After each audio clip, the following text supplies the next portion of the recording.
أعوذ بالله من الشيطان الرجيم. بسم الله الرحمن الرحيم.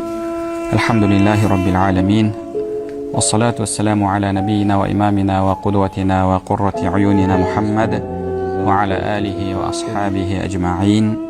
اللهم لا سهل إلا ما جعلته سهلا، وأنت تجعل الحزن إذا شئت سهلا. ربي يسر ولا تعسر، ربي تمم بالخير. ربي اشرح لي صدري ويسر لي أمري، واحلل عقدة من لساني يفقه قولي.